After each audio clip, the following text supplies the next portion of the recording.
Hey guys, let's get straight to the point. Today I'm going to tell you guys why the Sony ZV1 is still worth it and it has become my favorite video camera instead of the Sony FX30. But don't get me wrong, I still use the Sony FX30 for work projects because of the image quality and everything that it provides, all the professional tools and the custom LUTs that you can load onto the camera. So that is still my workhorse camera, but I really enjoy carrying the Sony ZV1 with me every day. And that is actually the first reason, is the Pocketable Size. I have it fully rigged out with the small rig cage and the small rig dead cat at the top, and I have the Ulanzi adapter for the wide angle, and also I put a UV filter to protect the lens from collecting dust, and it's still really small. You can definitely fit it in the jacket pocket, not jeans or like pants pocket really, but then you can definitely fit it in the jacket pocket, and I usually put it in my fanny pack and my bag. You can literally put it in the side pocket of like backpacks if you don't mind having the camera outside of your bag. But this is the main reason, one of the main reasons why I really love this camera, because I can carry it every day. The camera that you can carry every day is the camera that you will use most of the time. I can literally just use it during dance classes to capture nice video compared to a phone, because phones are usually really bad when it comes to low light. This one has a 1-inch stack sensor, so the low light capability of this camera is much better than the phone. And I can also use it to capture everything basically on the street, because this is so small and it attracts really little attention when I'm using it on the street. If I am carrying my FX30 or any other full frame cameras or even APS-C cameras, people will look at me weirdly because they would think that I'm taking their pictures or taking their videos. But this one, I look like a tourist when I'm using it on the street. So the first reason is the Pocketable Size, and it's super fun to use because of the startup time. It's only like 2 seconds and it's ready to go. It's super convenient that it has 3 memory recall slots, so basically 3 custom modes that you can save it for photos or videos. I only use them for videos. I have memory recall 1 as the daylight with all my settings, which is picture profile off. I use that only. I don't use S-Log, I don't use HIOG. I don't want to color grade really heavily with this 8-bit footage. So I use MR1 for outside with daylight, and then I use MR2 for indoor with tungsten lights. And usually I have the ISO set to a higher level, which is 1250. That's the most comfortable high ISO I would use on the ZV1, because anything higher than that, it'll become noisy or a little bit softer, because you cannot turn off the noise reduction in camera for whatever reason. So anything above 1250, it'll start getting softer, but I am still comfortable at 1600 ISO, and 2000 ISO is basically for emergency. Anything above that, I think it's better that you put in more lights in your scene if you can. So I usually don't push my camera that high of an ISO anyway. So it really encourages me to take more video like every day.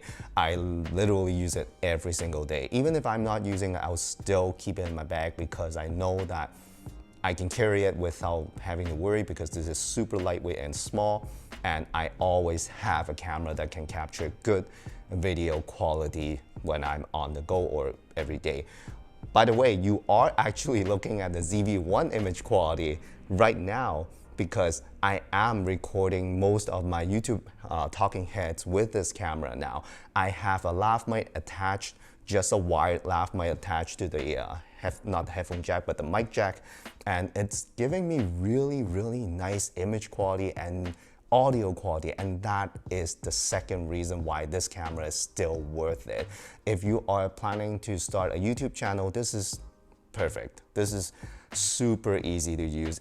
If I'm using my FX30 or my A7 IV or the BMP-CC 4K, usually I will have to record the audio externally because that's a little bit higher quality. Yes, you can still plug in the mic on into the camera for those camera setup, but those cameras are bigger. I have to prepare a lens that I can use for talking heads if I have to zoom in or out. But this one I can literally just like zoom in and zoom out like that. It's super convenient. And I'm super surprised that the audio quality is really good. I have the audio recording level set to 10. With this lav mic, you are getting mono channel, just in case if you're wondering. So you will have to duplicate it to make it stereo when you are editing your video, but it's okay. I don't need to do anything in post. For my Zoom H4n Pro recorder, if I record externally, I still have to fiddle with the EQ and everything, the voice isolation, in order to get nice audio. But this one, I literally don't have to do anything. I just duplicate it and it'll sound good. You are listening to it right now. And I only have one key light with a lantern right now on in front of my face, and it looks really good because, like, I don't know, the image quality is good and the background separation is good. I am at f2.8 right now. This is the aperture that I keep on the Sony ZV1 because I don't want that exposure change when I zoom in and out when I'm using this camera. So f2.8, super nice image quality. And talking about image quality, oh, by the way, my next note is nice image quality and rich colors. I am using PP off, picture profile off on this camera, and the colors are pretty nice. I don't have any complaints about the color except when it's like just a little bit magenta. I have to add a little bit of a green tint to it in post. Other than that, I just increase the contrast and that's pretty much it. I usually will color grade this kind of like talking heads videos in Final Cut Pro instead of DaVinci because I feel like Final Cut Pro is a little bit easier on the 8-bit footage on Sony cameras, so I don't use DaVinci for this camera if I am just doing this kind of talking heads. But if I need a little bit more detailed kind of color grading, I will put it in DaVinci and it looks great too. With this setup right here, you can see that the highlight roll off is really soft. Yes, I have a lantern as the light modifier, so that helps. But then you can tell that if you have good lighting, this camera can do like really well. Besides the image quality, I want to talk about the lens, and that is another reason why this camera is so good. The size lens, the 24 to 70 millimeter, variable aperture f1.8 to 2.8, it's really sharp. It's insane. I don't know how they did it, but this lens, at least at f2.8, I always find this super sharp. You can tell that it's super clear. I'm recording in 4K 24p, shutter speed 1/50 of a second. It's really, really nice and sharp, and I usually don't like this kind of super sharp like images, but this is good for this camera. The reason is because this is a 1-inch sensor camera, and the low light performance is not really good, like compared to APS-C or full frame. So whenever you push it to a higher ISO, it is now at ISO 125, which is the lowest ISO, so it's super clean. But whenever you push it over 800 ISO, it will start having noise in the background, and the camera will start kicking in the noise reduction inside that you cannot turn off. And usually if your lens is not sharp, that will make your images look really soft because of the noise reduction. But the lens sharpness, the size lens, it's countering that kind of softness created by the noise reduction, which is perfect. So if you're in high ISO kind of settings, then your image is not gonna look mushy or soft because the lens is super sharp. So that's perfect.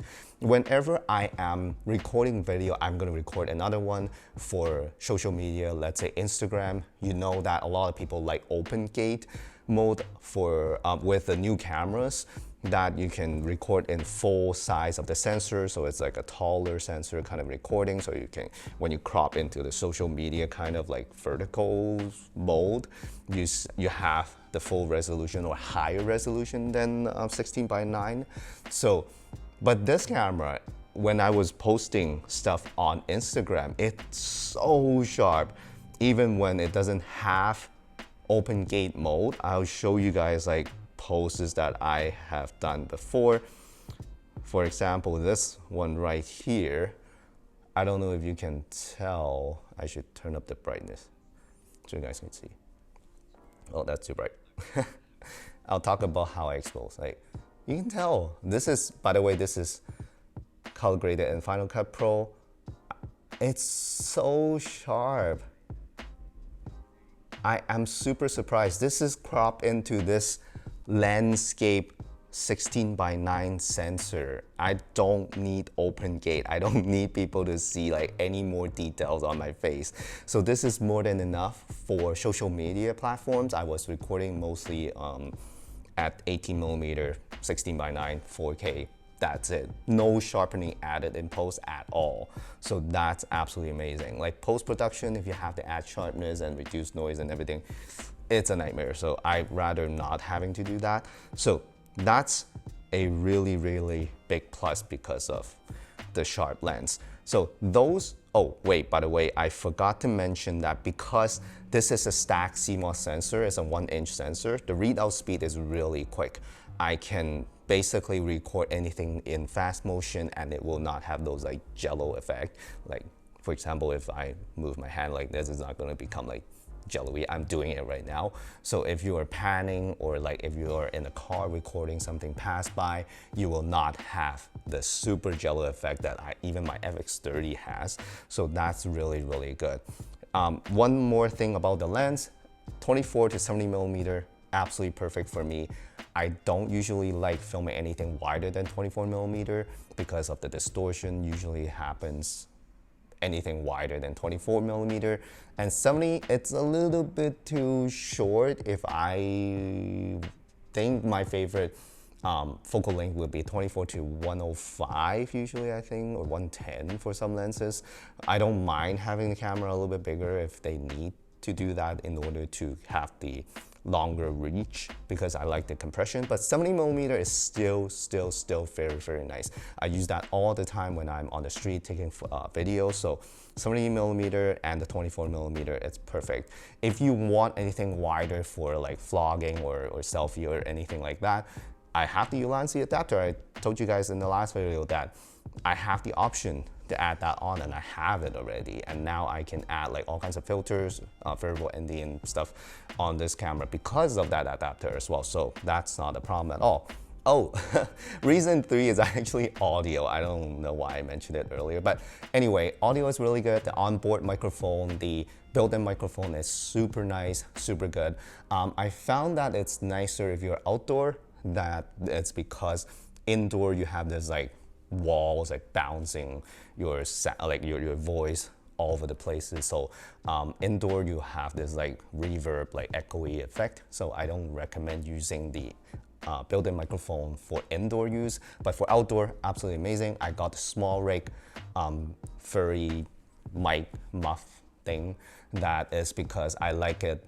It has the cold shoe that I can use instead of taking over completely take over the hot shoe mount on the camera, and I can't mount anything on the camera like let's say a separate mic. So I like this adapter where I can have another cold shoe. So that's that. I use lav mic for talking heads like this. So yeah, microphone, definitely reason number 3. Now I have a whole bunch of miscellaneous reasons. Those 3 are the main reasons. So miscellaneous reasons, it takes really good pictures too. It's a 24 to 70mm lens and it takes raw photos, so you can basically do anything to it in post.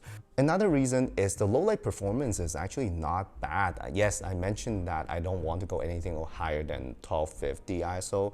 That's usually how high I will record in, let's say, a dance class, because they usually like to dim the lights. But it's not bad at all. But I have to give you guys some background that I am colorist, that I have access to DaVinci Resolve. So in DaVinci Resolve, they have a really, really good noise reduction function. So that's probably why.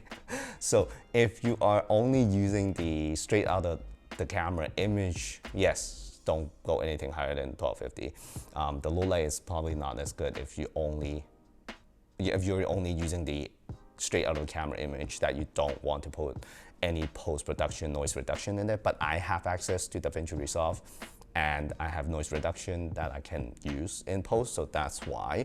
Also, if you don't plan to color grade or do anything to the colors of the image, even at the picture profile off settings, yes, the images are probably not going to be looking as good compared to having the capability to tweak it. So I can see why some people don't like this camera, because they don't plan to do anything or they don't have access to those software. I can totally understand that, but I highly recommend getting either Final Cut or DaVinci Resolve just for this camera. It's definitely worth it. Yes, battery life, it's not good. Yes, it's not good. I really wish that they can have a bigger battery on this camera. If they have a bigger battery, this will be perfect. Battery life, not good, but still, if you're using it daily just to capture memories, capturing different moments, short clips, you'll be fine. You just need to turn off the camera when you're not recording. So you should turn off the camera when you're not recording anyway, because the lens sticks out like quite a lot. Battery life, not good, but I don't think that's an issue for me. And the last reason is it has a lot of accessories available. I know it sounds really lame that like, oh, you're buying the camera because it has a lot of accessories. I like rigging up cameras. I think it's fun. It's almost like Lego to me. So that's another plus for me, that the ZV1 has probably some of the most amount of accessories available, because this is a popular consumer level kind of camera. You can buy the cage, you can buy the wind muff, you can have like different kind of tripod. I have the new, not the new, but I got the Ulanzi mini tripod for this camera because I think I want something that is lightweight and I can extend it. And I have the Ulanzi wide angle adapter. So I have so much that I can add onto this camera. I can put a wireless microphone on it and it will sound great. I know the preamp sounds great. I have like a tiny convenient wrist wrap for this camera as well, and this is great. I love rigging up camera. It looks good. I don't know, like that's just me, but if you like using the camera just the way it is, it's fine too. It's totally capable. Yeah, that's it. Those are the reasons why I really love this camera. I love carrying this. I even like reach for this more than I reach for the FX30 when I know that the FX30 can create much better image quality with 10-bit 42. I can color grade it, it'll look like a movie. Not actually a movie, but then the image will look more film-like compared to this camera. But this is fun to use. That's why I have been creating much more content just because of this camera. So if you're considering getting this camera for content creation, definitely get it. If you want to capture memories for friends and family or anything like that, get this. If you want to start a YouTube channel, definitely get it. You can definitely do everything with this, just one camera. I can use this for B-roll. I've been doing this. I can use it for A-roll, talking head. You're looking at it right now. I can use it to capture moments when I'm on the street. So yeah, I highly recommend getting this camera. It's not the cheapest camera on the market, but I am pretty sure in this size, this provides the highest image quality so far, even compared to the ZV1 Mark II. So I have no regrets getting this camera, and I hope this video can help you to decide if you should get this camera for yourself as well. Let me know in the comments section below that if you are using the ZV1 or if you're getting the ZV1 Mark II, or if you have any other pocket-sized camera that you use for your usage. I would love to learn about them. Thank you so much for watching, and I'll see you guys in the next one.